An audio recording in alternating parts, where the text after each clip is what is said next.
First one I'm going to invite up is the bride's father, Kieran.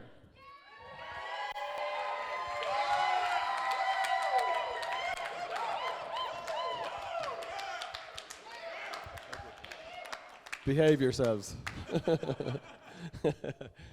Hello, everybody. It's so good to be here. Grace and I will be speaking on behalf of my wife. I don't get the opportunity too often to do that. But both of us are delighted to be here and delighted to see so many of you. Familiar faces and new friends. Just bear with me a little bit. I have to put my reading glasses on. I'm at that age. Take those ones off. And for my next trick. There we go. Oh, I can see. So many people have come here from Ireland, the US, I think New York, North Carolina, Atlanta, Georgia, California. Where have I missed? Where? Maui. I was getting to Maui. I hear there's only one person who's here in Maui. That's somebody here, yeah? Nighton. Yeah, Jack had told me your name yesterday. So you've had the easiest journey. The Irish people, up to 50 years ago, when an Irish person left Ireland to go to the States, it was usually to New York or to Boston or on to Chicago. In fact, Grace's parents did that journey in the 50s.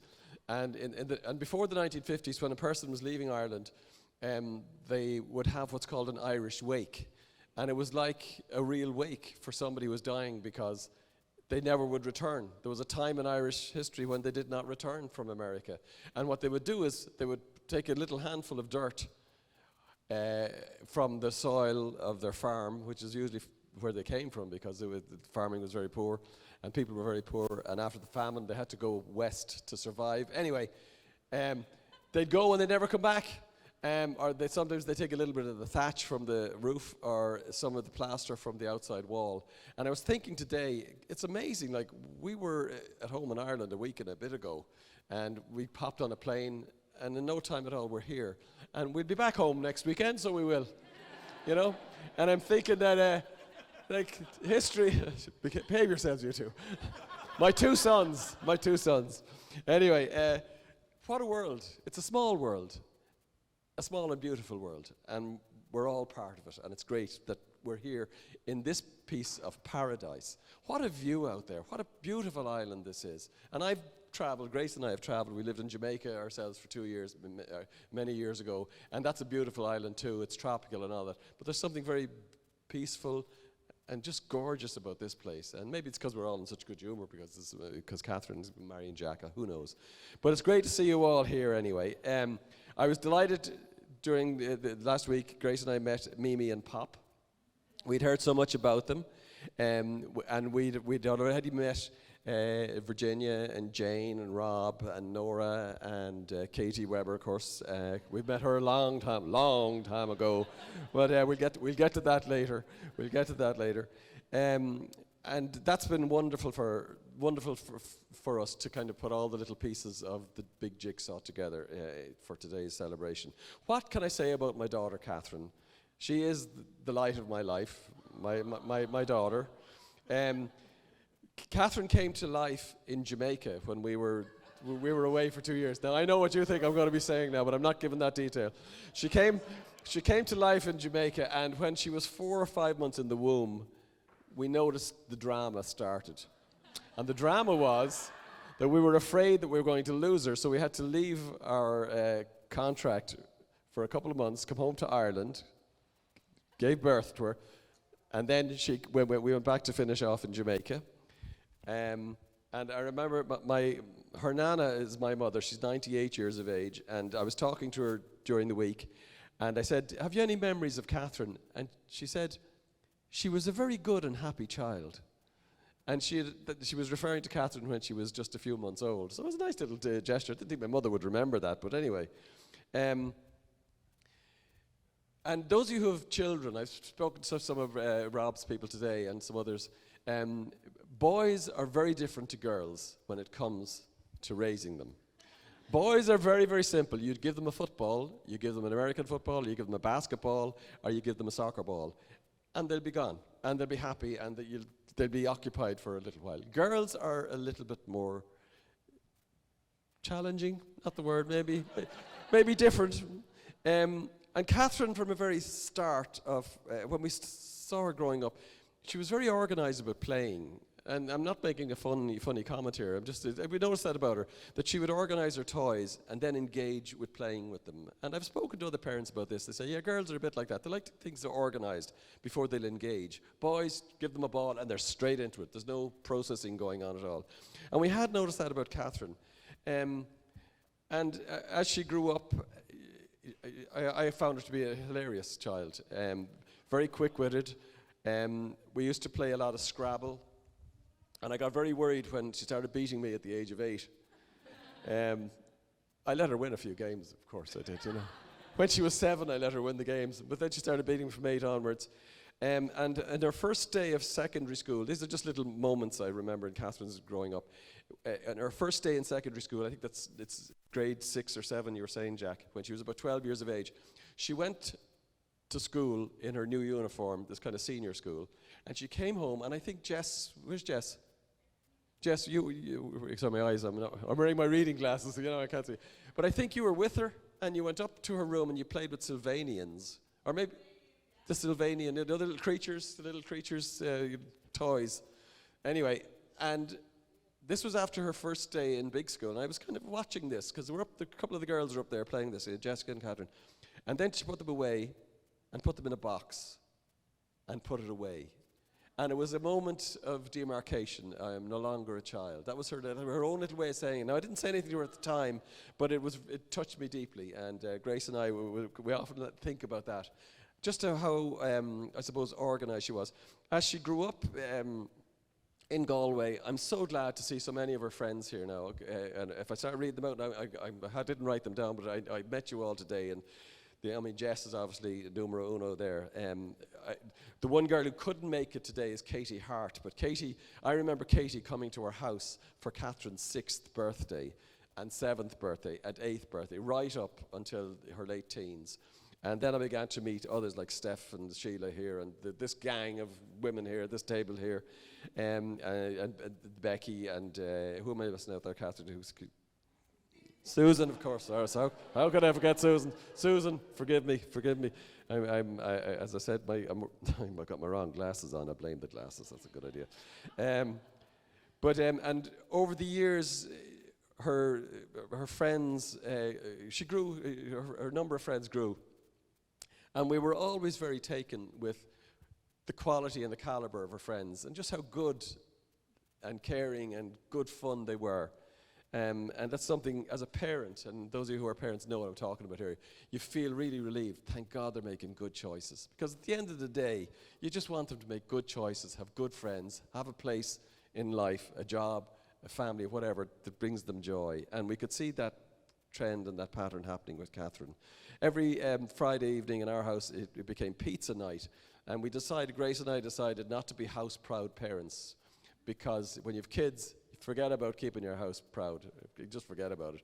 So our view was we had 2 reception rooms. One was ours and the others were the kids. So Friday nights we started off doing a Friday pizza, and we'd have about 3 or 4 the first night. And as the weeks went by, there was sometimes up to 15 teenagers. Some I don't know who they were, but they were there for the pizza and they were for the crack in our house. And of course that gave Colm and Connor an opportunity to meet some of Catherine's friends who were girls. So their friends started coming to pizza night because they wanted to meet the girl, etc., etc., etc. And ye think I didn't know that was happening. But anyway, really and truly. As she got older, my strong memories are of our kitchen table, which has a lot of stories to tell. It's a big table. You can fit 14 people at it at a squeeze. And Catherine used to fill that for her birthday every year. And we were always in awe of how she could kind of work the room. Grace and I, watching her, how just she organised people and related to people and included people. And inclusion is a big word nowadays in our society, and it's a wonderful word because we saw it at our kitchen table. And it was partly us, but it was also the kids have a very inclusive outlook on life. And we just were amazed and in awe how much she could work a room. But by that stage, we hadn't met Katie Weber. And boy, did we learn a few things. But I'm not going to talk about that because I know Jack is going up and talk about that. But we have to thank Katie Weber, because Katie Weber introduced Jack, her brother, to our daughter. And Katie, we will be ever... Where's Katie? My eyes are gone. We will be ever grateful for that. There was a sweet thing you did, and there were other forces at play there that that came out, and well done with that. I won't talk about Catherine's career. That's not my place now. But I've had a few times in our lives when we sat down with Catherine and says, "Catherine, it's time to talk." And in 2000, I think it was 13, Catherine was living what I call the vampire life. She was up all night on her computer, sleeping all day. I was running a school, she was running a medical practice. We were coming home in the afternoon and she was just getting out of bed, or after we had finished. And we said, "Catherine, we have to sit down and talk." And we let her at that vampire life for a couple of months. And we sat her down and I said, "Catherine, what are you doing? We're worried about you. You're up all night, you're sleeping all day." And she just said, "I've written a book, I've got an agent, I have to go to London next week." And we just said, "Oh, that's all it was." Anyway, but talking about organizing herself and assessing her environment and then engaging in it. And she is a powerful woman in that sense. Jack. I asked Grace last night, "Grace, how would you describe Jack?" And she said, "Self-effacing." And I said, "What does that mean?" And as it turns out, self-effacing was exactly what I was thinking, but I wasn't using those words. I was going to use words like, he's a genuine guy. You meet the product when you meet him. There's no guile. There's no pretense. Jack Weber is Jack Weber, the man you meet. He is a hard-working guy. I don't know whether you know this, but he's just completed 4 years in a university in Galway, in our city. He was top of his class in each year. Top of his class. And last year he did a work placement in Cisco Systems. They're a very big company. They're American. They're from California. Well, that's only appropriate. He did a work placement, and when he was finished the work placement, they offered him a job a year in advance, which starts in August this year. And I have to say, Jack's qualities, I have to give credit to Virginia and to Rob here, because the fruit doesn't fall far from the tree. I don't know if you have that phrase in the States. The fruit doesn't fall far from the tree. And Jack's personality and the qualities that he lives by every day are a reflection of Virginia and Rob and the work you've done with him. As kids grow up, they grow away from you. And the hard work in imparting values and belief systems and all that is done in the first 6 or 7 years. After that, they're moving away from you. And that's the way it should be. That's Mother Nature. That's the way we're made. So whatever great qualities Jack has, we know where they've come from. And I know when we met Virginia and Rob over the years, we always had that feeling of family, that our family's just getting bigger. We're not losing Catherine. Our family's getting bigger. And it's a lovely feeling. When Jack and Catherine moved into their house, I'm on my last page now, you'll be glad to hear. When they moved into their house, Catherine again saying, "We have to get rid of the sockets, put in new sockets, we've got to fix that, move that, change this, da-da-da-da-da." So I said to myself, it's an opportunity here now for me and Jack to kind of get to know each other a little bit. So we bought all these new electrical sockets, and we're going to change out the old ones and put in the new ones. And so I said, "Jack, you might watch me do this." So I did the first one and got it done, thank goodness, and it worked. Now, if you Americans haven't been to Europe, the electricity is twice as powerful over there as it is here. So when you put your finger in it here and it goes tickle, tickle, it doesn't go tickle, tickle in Europe. It'll blow the head off you. But anyway, I did make sure, Jack, that I had the mains switched off before I let you at it. But he watched me do one socket, and then I just let him have a go at another one. And he did it himself without any bother at all. And I said, "This guy is well able to go." And you don't know this, but a week and a half ago, before they left for the States, the dryer broke down, and Catherine was on the phone. "Dad, our dryer is broken. Where do I get a new one?" I said, "You shouldn't be thinking about buying stuff just because something's broken. A dryer, there's only two things that go wrong, the motor or the belt. And by that stage, Jack had come in the background and said, "It's the belt. I've taken it apart and I found the belt." Anyway, within 24 hours, he had a replacement belt delivered and fixed on the dryer. I don't know whether you're impressed by that, but I sure as hell am.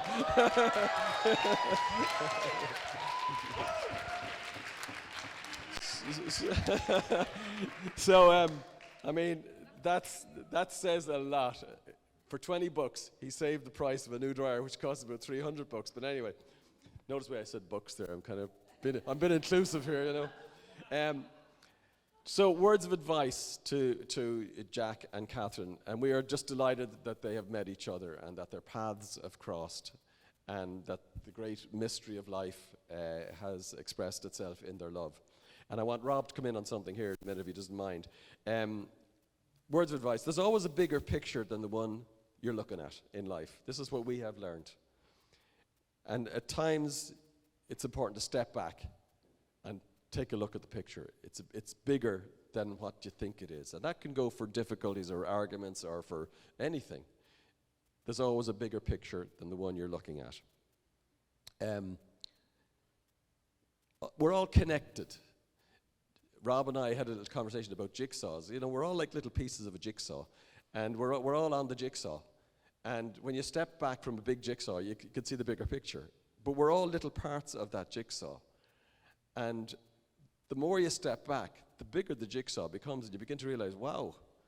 And I'm looking at everybody here. There's a whole lot of people I haven't known, but I know you now. And you're part of my big jigsaw, people I didn't know. Miriam and...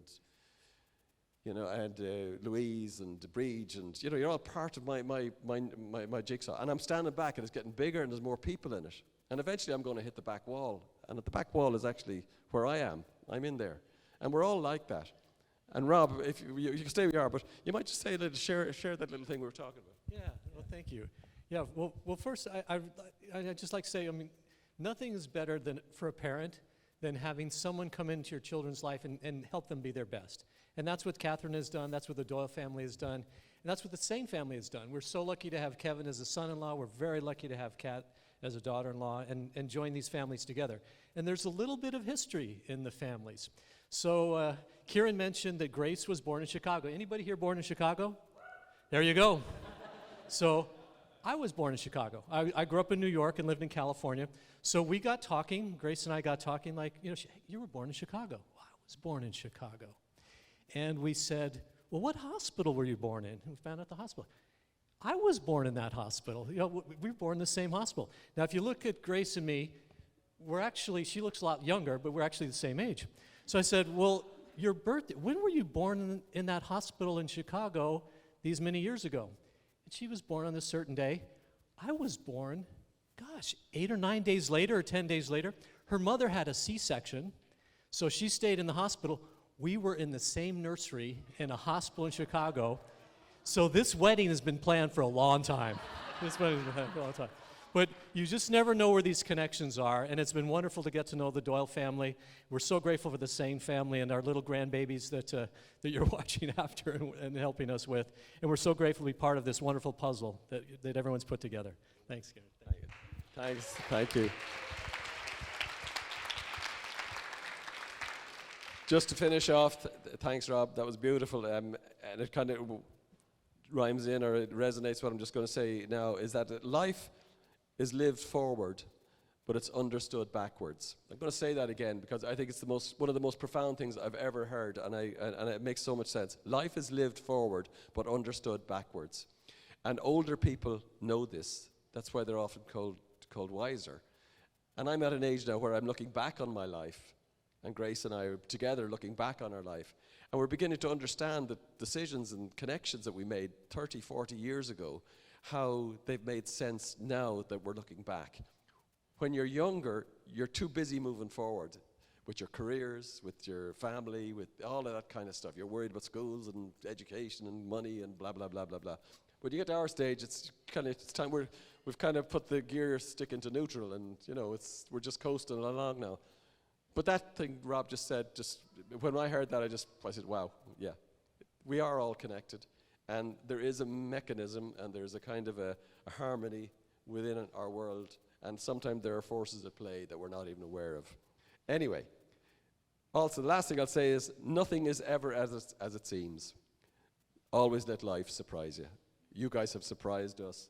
My own Colin and Connor and their beautiful partners bring so much joy to our life, and we just hope the same for yourselves. So, know that you're both loved and supported. This is just a fraction of the people who love and support you. And these, the best, yay, you're the people who made it. You're the people who made it all the way here. So, can I just ask everybody to be upstanding, and we'll give a toast to Jack and Catherine on their wedding today, and the best wishes for the future. To the bride and groom.